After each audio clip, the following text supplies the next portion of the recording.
The Baltimore Ravens have had their schedule out for just around 24, 36 hours now, and the national media is already out in full force doubting this Ravens team. To talk about what was said, the Ravens schedule, and a lot more coming up next on this episode of Locked On Ravens.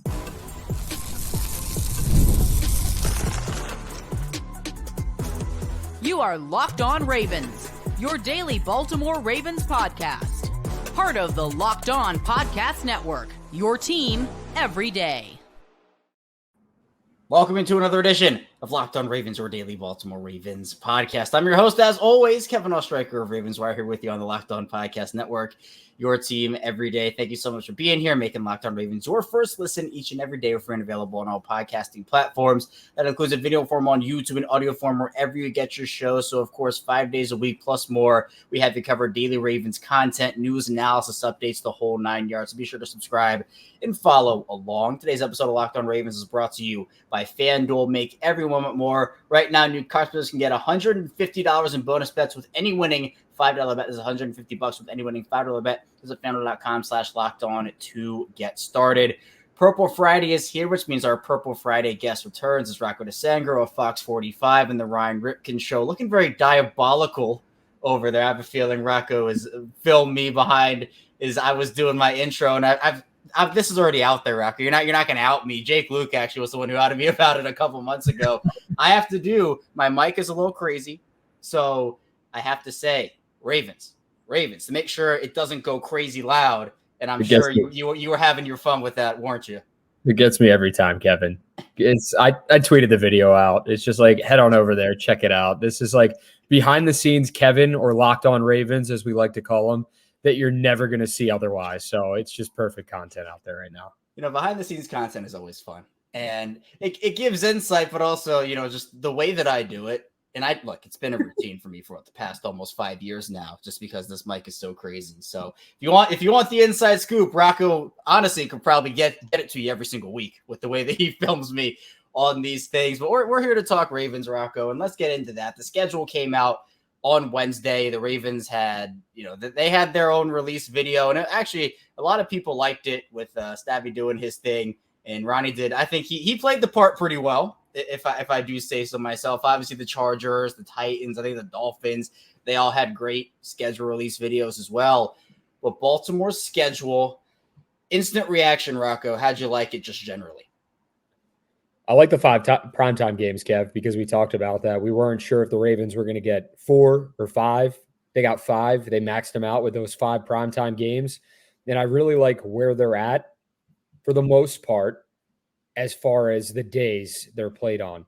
What I don't like for the Ravens, or what players don't seem to like right now, and they're not going to make any excuses when it's all said and done, but 3 games in 10 days is crazy.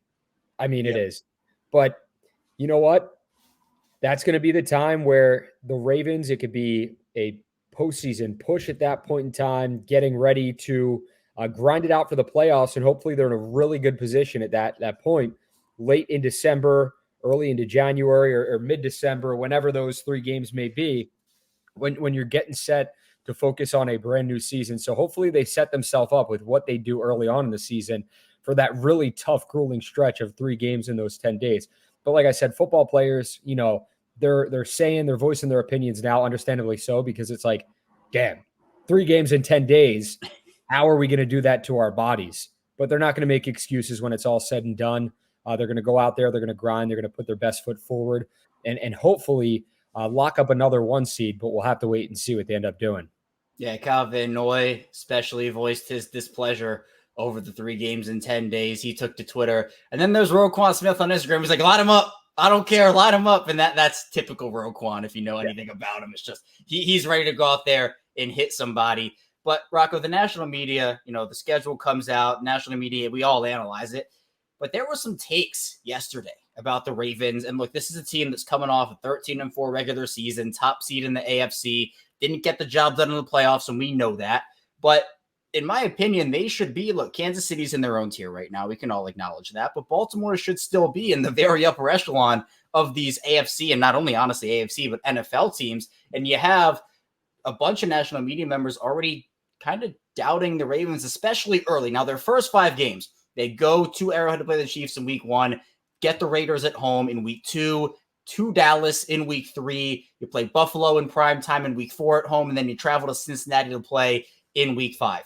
Now, Chris Sims over on Pro Football Talk and all the stuff they do over there, he voiced a little bit of concern, saying you lose 2 interior offensive linemen, your tackles are gone, you got new guys there, new middle linebacker, secondary is going to be completely different. They could be sitting in a 2-3 or 1-4, digging themselves into a hole. And then you have ESPN talking about it, is to Dan Granziano, who said you can see a situation where the Ravens will be at the bottom of the league's toughest division through 5 games. It just feels like people are counting out this team, Rocco. Tough stretch to start, not going to sugarcoat that.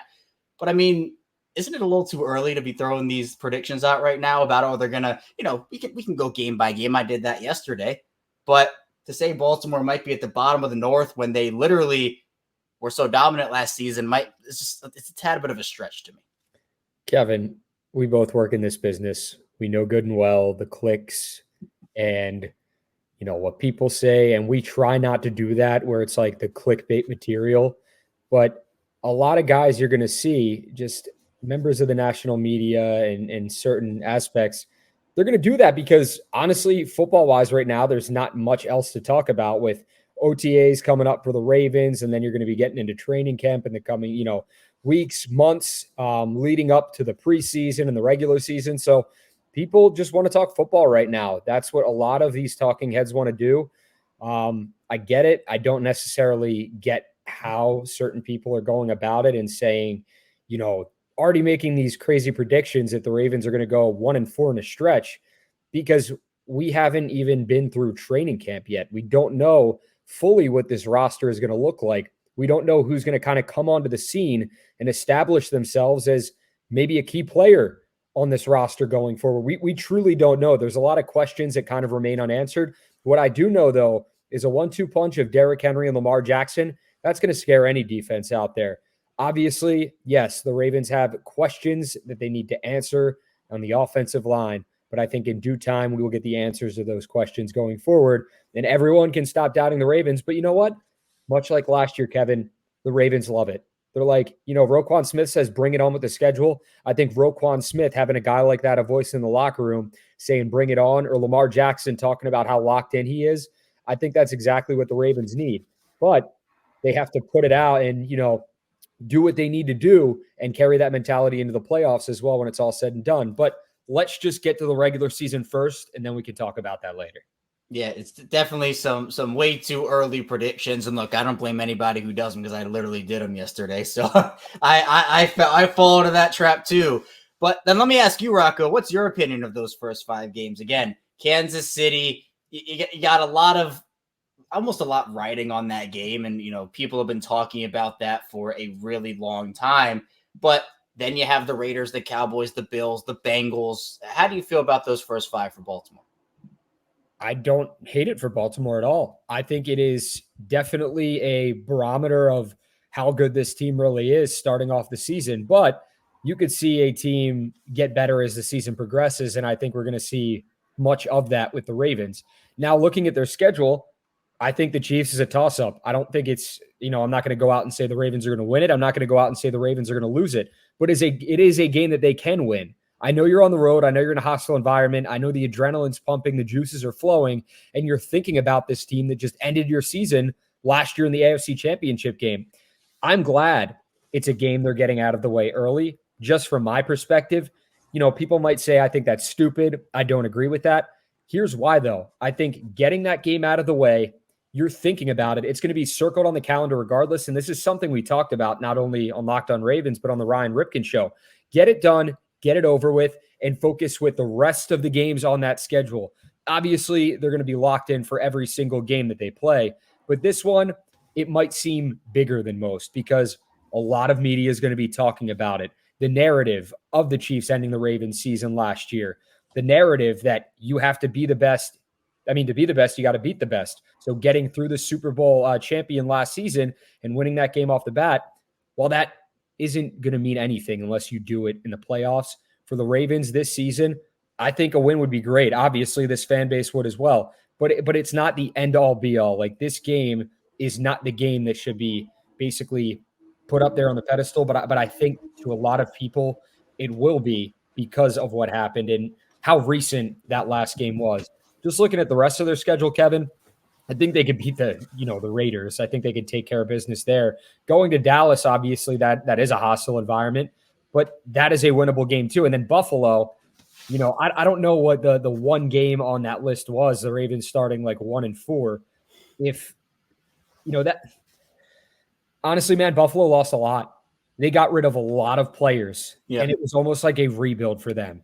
And yeah, they drafted some talented young guys, but like they lost a lot. This is not the same Bills team that we're talking about from 2023 and 2022 with the talented, high-powered offense. So here's not to say that they can't have a certain offense like that, but it's a team that lost a lot. So for people to already be, I don't know what the predictions were, if they think the Ravens are going to lose a game to the Bills, but I would kind of say, whoa, like let's pump the brakes a little bit. The Ravens are easily the better team going into that game.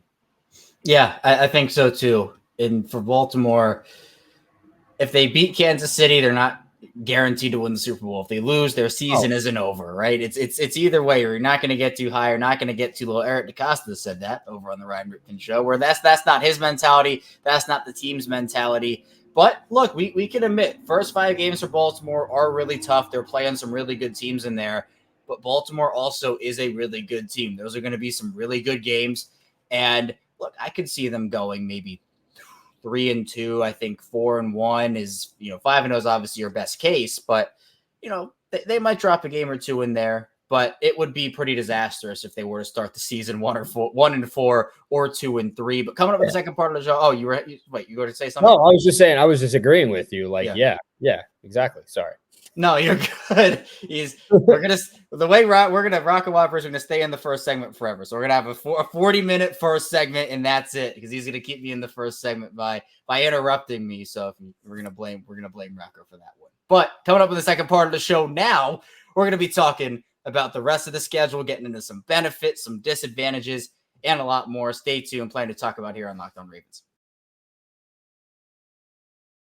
First, the show is brought to you by FanDuel Sportsbook. This morning's head call time in the NBA and NHL, and FanDuel's giving you a shot to bring home a big win of your own. Right now, new customers get $150 in bonus bets with any winning $5 bet. It's $150 to bet on spreads, money lines, player props, and more. Well, Game 6 was not great for the Nuggets. If you bet the Timberwolves over, Timberwolves anything, probably made a lot of money over on FanDuel. Game 7 is on Sunday, so if you want to bet Nikola Jokic and Anthony Edwards, you can do that over on FanDuel. Visit FanDuel.com/lockedon. Make every playoff shot count. FanDuel, America's #1 sportsbook. We're back for our second segment of Locked On Ravens. Kevin Oestreicher still here with Rocco DiSangro. Look at that, Rocco. We made it to the second segment. Look at us go. Look at us go. Look at us. Who would have thought? Yeah, I know. We're gonna. It's exciting. We made it. But let's continue talking about the schedule. First 5, we talked about that. We don't have to go into detail there. But the Ravens, despite some of the shortcomings of their schedule, one of the things that's really interesting to me is the Ravens won on the road a lot last season. They had some weird road away games and some stretches where they had to be on the road for a while. Also some pretty good home stands too. But this is a very even-keeled schedule, Rocco, when it comes to just how it's all put out. So I'm going to very quickly do each game. Away, home, away, home, away, home, away, away, home, home, away, away, home, away, home, away, home. It's pretty even. Like that's pretty evenly distributed, where you're not getting a 4-game road trip. You're not having a 4-game homestand. You are getting into a routine. And I think that's something Baltimore didn't have the luxury of having last year, considering 1, they went abroad. They're not doing that this year. And 2, playing the NFC West. They traveled a ton of miles last season. They don't have to do that this year, and I think that's to their benefit.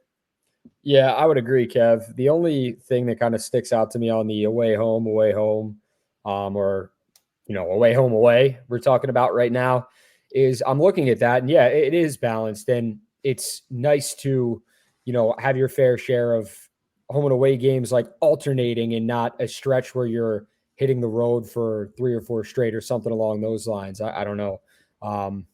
I can't remember like off the top of my head the last couple of years what that's really looked like, but you talk about the mileage and the traveling and whatnot. Yeah, that takes a toll on anybody's body, especially a football player. You're going in there, you're getting beat up, you're beating up other people, and then you have to hop on a flight. Nobody likes, if you like flying, Do I enjoy it?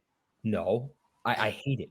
I hate it. And here's why. Like, I guess hate's the wrong word, Kevin, but I'm just saying, like, you're just tired, you're miserable, you're sitting in between people. And I know they fly private, they have their own jet, but it's just like having to fly and just having to like travel. It does, like, it, not making excuses for the guys, but it does beat your body up and you feel it. And like you have that sense of jet lag, this and that, the other thing. And those are all kind of external factors when it comes to football rather than just the play on the field. When I'm looking at the schedule late in the season, I would have loved for them to have maybe 2 home games in a row in that span where they go. And I know New York, the Meadowlands in Jersey, East Rutherford, where they play, the Giants, isn't like that far of a trip, but you're still traveling. I would have loved to have seen the Ravens have maybe back-to-back home games in that span where it's like, okay, you play the 15th, you play the 21st, home and home, and then you go to Houston and you're playing that game on a very short week, and you're playing on Christmas as well. So that's really, I guess, the opinion I have about the home away. But other than that, it's not, not a big deal. I think their schedule's pretty balanced, like you said. Yeah, and you mentioned the 5 primetime games. It'll be the Chiefs in week 1. You'll have a really interesting game against the Bills in week 4, Buccaneers in week 7, Bengals week 10, and Chargers week 12. And not to mention, they also have a bunch of other games in that 4:25 or 4:30 slot. Actually, they're going to be playing, Rocco, less games in the 1 p.m. slot this season than they are in the 4:25, 4:30, or 8:15, 8:20, 8:30 slots. They're playing 9 of those games in the quote unquote prime time, or I guess the eyes on you spots, as some people call them. Or you could talk about the 1 p.m. games, only 8 of those. So this is a 1 p.m. team. The Ravens kind of like, oh, we're going to beat up on a team in the 1 p.m. slot. Underdogs, they feed into that. There are going to be plenty of eyes on Baltimore. I think the NFL did get that part right. Look, Lamar Jackson's must-see TV. This Ravens team was the best team in the NFL during the regular season. There was no doubt in my mind, and we talked about it, Rocco, that they were going to get a bunch of primetime games. But despite that, I think the thing that we've been kind of hinting at and talking about here and there is that 3 games in 10-day stretch, and the fact that not only are they playing on Christmas again for the second year in a row, but they're on the road for Christmas for the second year in a row, the first team to ever have to do that. So that, to me, I mean, look, I get, like, look, Lamar Jackson's primetime TV, we just said it, but I just feel like, that's not fair to the players, not fair to the families, the coaches, whoever. I felt like you could have made that Texans game prime time. You have 30 other teams to choose from. You move that game and you give the Ravens a little break, or just have them play at home. Even that is a step in the right direction. It just feels like the Ravens, not only do they have that super tough stretch, which actually results in a bunch of rest days for them over the course of the season, but when you get down to that nitty gritty, the end of the year, as I always say, like, injuries are never good, Rocco, but you'd rather have them in September if you're going to have them as opposed to December. And it feels like December is their most vulnerable stretch, considering that other stretch of just football after football after football. Yeah, football players are human beings too. And sometimes I feel like people forget that. I mean, these guys are getting paid millions and millions of dollars, but they are human beings. They have their families. And you talk about the Christmas game, Kev. It's like last year they traveled to San Francisco for Christmas. They were far away from their families. This year they're traveling to Houston. They're going to be far away from their families. It's like, not to mention, it's a short week and you got to prepare for a game. So I think Harbaugh usually lets them like spend time with their families like as much as possible, like gives them a day if they can, because let me look at last year. So ahead of Christmas, they had an 8-day, they played on Sunday and then they played that Christmas game on Monday. So it was 8 days. So I think, they had an extra day. They could do things with their family. They can enjoy their time. This year, come Christmas time, I don't know how much of that, personal family time you're really going to get for these guys, because Saturday you have a game, Sunday or Monday, whenever, like, you got to start preparing right away for the Texans, and they're a really good football team. So it's like short turnaround, hate it for the team. But you know what? Hopefully the Ravens next year on Christmas, they get an off day. They get to enjoy it with their families. They get to spend it.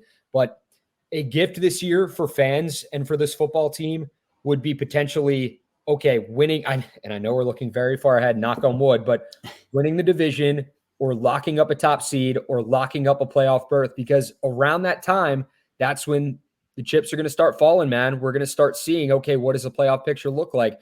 So for the Ravens, I hope that that's the case. I hope they're playing for something on Christmas rather than it just being another game. And I truly, they're going to be playing for something regardless. So I don't think that'll be the case.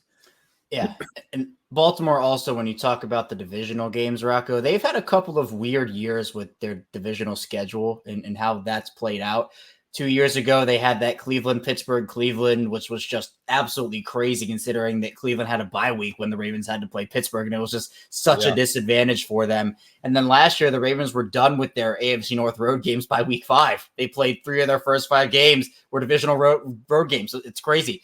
This year, it's a lot more balanced out, though. The Ravens will end with the Browns in week 18. They'll have that, again, we're talking about the end of the season. Steelers, Texans, Browns, so a divisional sandwich in there.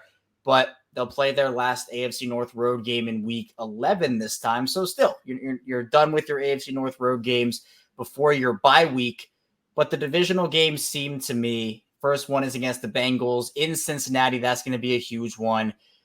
And then Cleveland and Pittsburgh. By the way, Pittsburgh has that exact same 3 games in 10 days when the Ravens have it. They are also playing on Christmas. They also have that situation going on. So while the Ravens, yes, got the short end of the stick there, their divisional rival also did. And honestly, there are other kinks in the other team's schedules as well. But for Pittsburgh, they're playing Philadelphia, Baltimore, and Kansas City in that stretch, whereas Baltimore's playing the Giants, the Steelers, and the Texans. So can't underestimate anybody, but divisional matchups going to be so huge this year. I mean, they always are. Yeah, Kev. No, absolutely. Divisional matchups are going to be huge. And just looking at the schedule, you talk about the Pittsburgh game in that span. You do want to take care of business against these guys. And it's going to be a hopefully healthy division as well, full of quarterbacks. Joe Burrow being back healthy, that's always good for the rest of the league. You're going to see a healthy Deshaun Watson leading the Browns. And, I don't know what the case is going to be with the Steelers, but Russell Wilson, he's not in the same weight class as either of those two guys right now in the division, but maybe he'll string something together in Pittsburgh. Who knows? But I think the division is going to be more competitive than last with those two quarterbacks healthy, Watson and Burrow. But you know what?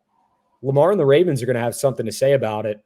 And say, hey, we're kings of the North. You still have to knock us off our high horse, but we're here to stay. And hopefully that is the case going forward for the Ravens.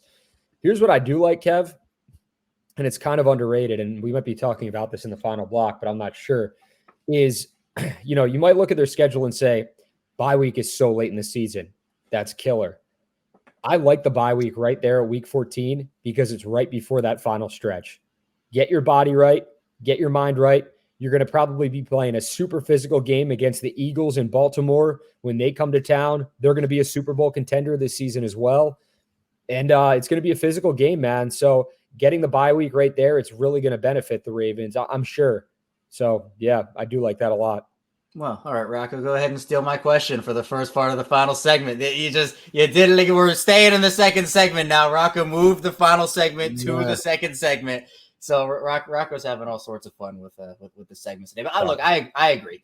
I think that for Baltimore, if you had that week 4, week 5 bye, that to me is disaster because there's so much football left after that. You don't get another break. You're moving 100 miles an hour. Now, the later in the season bye is my second preference out of 3, just because of the fact that there's a lot of football leading up to that point. And so if you had week 9, week 10, week 11, in that range, I just feel like it splits the season up essentially. But I would much rather have a week 14 bye as opposed to a week 4 bye. I think Baltimore, they're okay with that. And they just need the reset physically, mentally, and that's going to be really big for them, in my opinion. Coming up, we're going to be talking about the biggest games on the Ravens schedule, some underrated ones as well. Stay tuned. We got a lot to get to on this Friday edition of Locked On Ravens. First, this show is brought to you by eBay Motors. Passion, drive, and patience, the formula for winning championships, is also what keeps your ride or die alive. eBay Motors is everything you need to maintain your vehicle and level it up to peak performance. Superchargers, roof racks, exhaust kits, LED headlights, and more. Whether you're into speed, power, or style, eBay Motors has it covered. Look for 122 million parts. The number one ride or die. Always find exactly what you're looking for. And with eBay Guaranteed Fit, your part is guaranteed to fit your ride every time or your money back. Because with eBay Motors, you're burning rubber, not cash. All the pricing you do, the prices you want to see to make your car the MVP and bring home huge wins. Keep ride or die alive at ebaymotors.com. Also on his own exclusions apply. eBay Guaranteed Fit only available to U.S. customers. We're back. Our final segment, Locked on Ravens. Kevin Oestreicher and Rocco DiSangro still talking with you here. Really appreciate everybody for tuning in today. And, of course, making us your first listen each and every day. Be sure to subscribe here. Video form, audio form. Same show, so you're not missing out on any content, regardless of how you want to watch or listen to the show. Rocco, we talked about the Chiefs game. We talked about the Bills a little bit, the divisional matchups too. You had mentioned Philadelphia as well, Dallas a tiny bit. But in terms of some of the other biggest games on the Ravens schedule, I'll start off with the Chargers game in Week 12, Monday Night Football. It's the horrible. It's going to get a lot of attention, a lot of hype. Chargers are expected to be a lot better than they were last season. The Ravens West out there with J.K. Dobbins, Gus Edwards, Greg Roman. They got all the Ravens out there. It's essentially a second coming of what the Jets and the Giants have done to Baltimore over the last couple of years, with Joe Douglas going to the Jets, Don Martindale and company going to the Giants. But the Chargers game always seems to be a good one. And for the Ravens, could be a playoff challenger, and that late in the season, I'm sure will certainly have some playoff implications. Yeah, it's nobody knows John Harbaugh more than his brother Jim, and nobody knows Jim Harbaugh more than his brother John. So there is going to be some. I mean, while they're brothers, they know each other's, the ins and outs of how they coach. So I'm interested to see how the Chargers look in Jim Harbaugh's first year coaching them and his first year back in the NFL. I really am interested to see. And I'm super interested to see, and I think a lot of Ravens fans are as well, how Justin Herbert looks in a Greg Roman-led offense, what that's going to look like. Because, we brought Sean Merriman on the Ryan Ripken show. Told him, I'm like, hey, man, Ravens fans will not hold back when they are going to let you know how they feel about Greg Roman. They're just not. And, they wear their heart on their sleeves when it comes to that. And talking to Sean, correct me if I'm wrong, Kevin. He said he actually liked it for Justin Herbert. Ravens fans might be like, whoa. But go watch that clip. He kind of explained why. And I'm sure a lot of you will disagree with it. Maybe some of you will agree with it. But that's just how it is. That's coming from a former player that wore the Charger blue. But looking at that game, I love it. I think there's going to be a lot of hype surrounding it. You obviously got the Harbaughs going at it. We kind of figured that game was going to be in prime time. J.K. Dobbins. Are you sleeping, Kevin? No. Oh, what? You look like you're asleep. You look like you're asleep. You're gonna fall asleep on my own show? What is this? Dude, I look over and you're just like this. No, I was trying to find a stat on my phone to bring up to you. Unbelievable, man. I'm like, am I putting this guy asleep right now? For those who don't know, my computer is on the verge of essentially just not being able to work anymore. So instead of pulling it off on my computer, I've now had to resort to pulling it up on the phone. So I was trying to be discreet about it, but of course, Rocco wants to go and make a big deal about it. So here we are. Of course. Well, I have to, man. Your eyes were down. Well, after the first couple of segments, I'm not surprised. Oh, my goodness. Anyway, it's late, people. It's 1 a.m. on a Friday right now. We're recording this. So you know what? Vibes are high, but I feel like vibes are not high. The Nuggets just got blown out by 45. Exactly. Yeah, the Nuggets didn't even play, Kevin, did they? It's true. That's what you were saying. The Nuggets had a game? What? No. Well, back to that. Yeah, JK off the rails as usual. J.K. Dobbins and Gus Edwards, Greg Roman. You got a bunch of former Ravens. You got Joe Ortiz. So I really like the matchup. I think it's going to be a fun matchup and one that Ravens fans are like, listen, hey, old friend, we see you. Maybe not necessarily saying that to Greg Roman, but with Dobbins and Gus Edwards, I'm sure it'll be a game like that. But one that the Ravens are obviously going to want to win because it's later in the season. Get it done. Take care of business. And like you said, Kevin, hopefully this is a game we're looking at, and the Chargers are a team they could potentially see down the road in the playoffs. Who knows what happens with the team this year?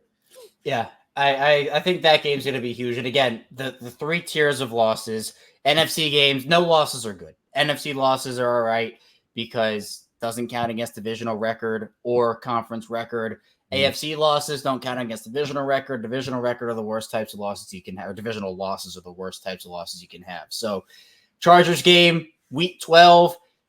We don't know how either of these teams are going to perform, but I think it's going to be a good game regardless there. Now, one that's interesting to me, Rocco, Tampa Bay is a team that I feel like Tampa gets underrated a little bit. Baker Mayfield, I feel like people feel like, oh, it's just Baker. It's just he's been a journey guy. He's been here, but Baker balled out last season, earned that contract extension. Mike Evans is there. Chris Godwin. Their defense took a step back last year, but I expect them to be a little better this year.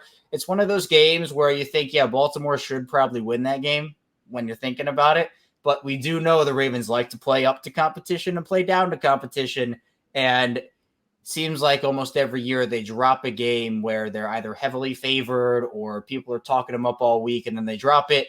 And then all the takes come out and could be Tampa. I mean, some of the games you expect Baltimore to win here, I'm sure, no disrespect, but the Raiders, probably the Commanders, the Bucks, the Broncos, the Giants, you got to wake up for those games. And I think it's important because it can be the difference between you getting the 1 seed or winning the division, maybe just because you don't get up with the right energy for a game or something along those lines. Yeah, absolutely. You don't want a case of, looking back at last season, the Colts, when they had a backup quarterback in Gardner Minshew come in and beat them in overtime. You don't want a case of the Steelers where the Ravens were sluggish, lost that game 17-10. The regular season finale against Pittsburgh really didn't count to anyone at all. They rested the starters, but those 2 games, I mean, that didn't necessarily make a difference in what the Ravens were able to do last season and get to the point that they were. But that's a case of, okay, they finished 13-4. You win those 2 games, you're a 2-loss team. I think the Cleveland game, feel how you want about it, but it's a divisional opponent. With Pittsburgh, I understand that it was a divisional opponent, but they just did not. They played terrible football that game, as you can remember. So you don't want a case of that. You don't want to overlook teams. Obviously, with the Bucks, I don't think anyone's going to overlook them considering what they did to the Eagles last year in the playoffs and just spoiling Philadelphia's season. Everyone thought, all right, Philadelphia could be a Super Bowl contender. They could get there early in the season. And they just hit a wall. And you know what? The Bucks took advantage of it. Baker Mayfield took advantage of it. They went and won that game. So that's a team you don't want to overlook. You don't want to overlook any team, but especially the Bucks. Prime time, go in there, take care of business, get it done, and add another one to the win column. Yeah, it's important, especially because we know how competitive the AFC is going to be this year. I mean, it was super competitive last year too, but there were a lot of quarterback injuries last year. No season is the same. I mean, there are going to be teams who improve dramatically. There are going to be some teams that take a step back considering how they performed last season. And so the Ravens are going to have to fend off. I mean, obviously everybody has the Chiefs circled, and that's the team they have to go through at the end of the day to get to where they want to go. But there are going to be teams coming for that number 1 seed in the AFC and the AFC North crown. So it's not just about the Ravens and the Chiefs. I mean, at the end of the day, if that's the team you see in the AFC Championship game, which I presume that's who they would see, that's what it comes down to. But you got to get there first. And getting there is having a strong regular season. But we know that the Ravens, for the most part, have strong regular seasons every single year. It's the playoffs where some of the struggles have come in. And so I can kind of sense that not as many people are excited for the regular season and the whole schedule release thing is cool. People are I don't care who the Ravens play. We know they're going to probably make the playoffs. And obviously you got to earn that. It's not guaranteed, but it matters when the playoffs start. So it just seems like excitement might be a little bit lower, especially considering just how devastating that AFC Championship loss was. I mean, the people you talk to at times, you brought it up. You're you had to tell somebody what has happened in the last couple of months because people are so tuned out with football right now. Once the regular season begins, once I guess training camp really gets going and, I don't know if people are going to really get up for preseason games considering that the big time names probably won't play. Maybe they'll get a drive in that 3rd game. Who knows? But once the season begins, people will be back. They'll be invested. It's a nice hiatus, I feel like. Sometimes you got to check out. You can't be football 365 days out of the year. For you, it can be. For me, it can be at times. But some fans, especially after how last season ended, they just want to check out. They don't want to deal with it because at times football, it can be bad for the heart rate.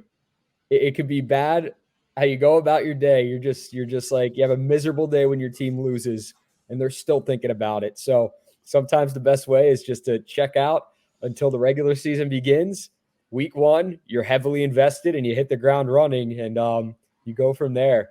But yeah, man, I understand why some people don't want to deal with it right now or talk about it or listen to it. I get it. Being a football fan myself, it's like sometimes you just don't want to. No, yeah, I'm with you. I mean, that loss still, it kind of it haunts me. It haunts, I'm sure, a lot of people listening. It's just about how close they were and how it felt like it was the year.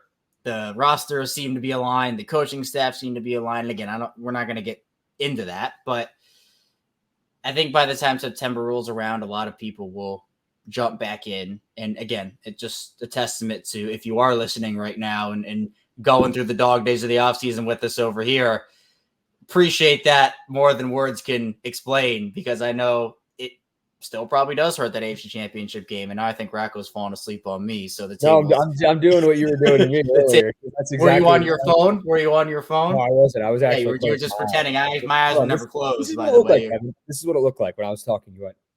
Well, I'll have to watch the playback. I'll have to. Oh, you watch it. You watch it. Yeah, I'll watch the playback. But probably right. you just don't get it wrong like most video reviews. In every single sport. So, yeah, fair enough. But get it right. Yeah. Do you have any record prediction for me? Are you in that business? Are you not in that business? Nope. I'm going to shut my mouth and I'm going to let the games play out. I don't want to make any record predictions. Don't feel like doing it. Don't want to do it. I'm a coward. Call me a coward. I'm a coward. It is what it is. Well, I have mine out there. At least, again, way too early. Things are going to change. The offseason is not done. I can see them finishing anywhere in the 11-6. If it goes really badly for them, I could see 13-4 like last season. I just settled in the middle at 12-5. I know a lot of people are not happy with my NFC losses, which, again, I'd rather have the NFC losses if I'm the Ravens as opposed to AFC divisional or just AFC conference games. But I think this is a good team. They're going to be playing a lot of good teams this year. There will be wins, there will be losses, or maybe not. Maybe I jinx them and they go 17-0. I think that'd be the best case scenario for everybody here. So, you know what? Let's just say I'm the jinx master, and hopefully they'll do that. But Rocco, I appreciate you. Thanks so much for hopping on. Tell people where they can find you, what you're working on here. You can find me at Rocco DiSangro on X, at rdisangro on Instagram. Post a lot of my content there on the Ryan Ripken Show with Kevin here on Locked On Ravens and on Fox 45.